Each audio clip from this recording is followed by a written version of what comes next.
CGL, CHSL এবং MTS সহ এসএসসির সমস্ত পরীক্ষা, তার সঙ্গে রেলের পরীক্ষাতে গ্যারান্টি আসা একটা অঙ্ক, মাঝে মাঝে ব্যাংকের পরীক্ষাতেও আপনি পাবেন। রেলের এনটিপিসি গ্রুপ ডি সব জায়গাতে পাবেন, এএলপিতে পাবেন, জুনিয়র ইঞ্জিনিয়ারে পাবেন, সব জায়গাতে পাবেন। দেখে তো অনেক সময় ভয়ঙ্কর ভয়ঙ্কর অঙ্ক লাগে, কিন্তু কনসেপ্ট জানা থাকলে আপনার 2-4 সেকেন্ডের মধ্যে গল্প শেষ। সবটাই আমি প্রিভিয়াস ইয়ারের প্রশ্ন থেকেই নিয়ে আসি, আপনারা যারা ভিডিও দেখেন আমার তারা জানেন।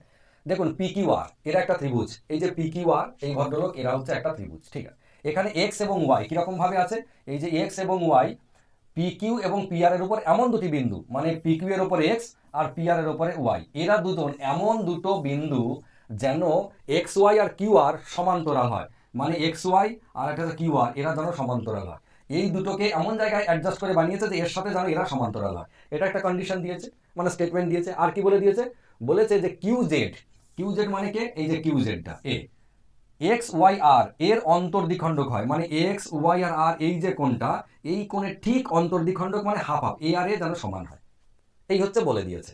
জানতে কি চেয়েছে, ও আরো একটা জিনিস বলেছে, ওয়াই আর সমান 2.7 সেন্টিমিটার, ওয়াই আর এইটুকু হচ্ছে 2.7 সেন্টিমিটার, তাহলে জেড আর সমান কত, এই জায়গাটার মানটা কত।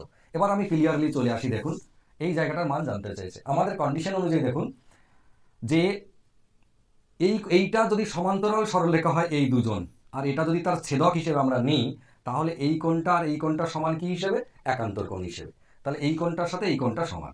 আবার আমরা এটাও বলতে পারি যে এই দুই ভদ্রলোক এর সাথে দেখুন এই কোণটার সাথে এই কোণটা সমান, কেন, কারণ এই কোণটার অন্তর্দ্বিখণ্ডক ছিল এ, তাহলে এই ভদ্রলোক আর এই ভদ্রলোক সমান। তাহলে আলটিমেটলি কি দাঁড়ালো, এর সাথে এর সমান, এর সাথে এর সমান, বন্ধুর বন্ধু, বন্ধুর বন্ধু কি হয়, বন্ধু হয়। তাহলে এর বন্ধু এ, মানে এরা দুজন সমান। এবার আপনি ভালো করে এই জায়গাটাকে সরিয়ে নিয়ে চলে যান, দিয়ে দেখুন তো, বলছে এই কোণটার এই কোণটা যদি সমান হয়, একটা ত্রিভুজের সমান হয়, তাহলে এরা দুজন কি সমান নয়, এটা কি সমদ্বিবাহু ত্রিভুজ নয়? অবশ্যই সমদ্বিবাহু ত্রিভুজ। সমদ্বিবাহু ত্রিভুজের নিয়মটাই তো তাই, যে দুটো কোণ যদি সমান হয়েছে, তাহলে তার যে বিপরীত শীর্ষবিন্দু থেকে কানেক্টেড যে বাহু দুটো, এইটা আর এইটা, এরা দুজন সমান হতেই হবে, হতেই হবে একদম। তাই যদি হয়, এই ভদ্রলোক যদি 2.7 সেন্টিমিটার হয়, তাহলে এও 2.7 সেন্টিমিটার হবে। ও এখানে অপশনটা দিই নাই, কোশ্চেনটাই ভুলে গেছি হয়তো দিতে।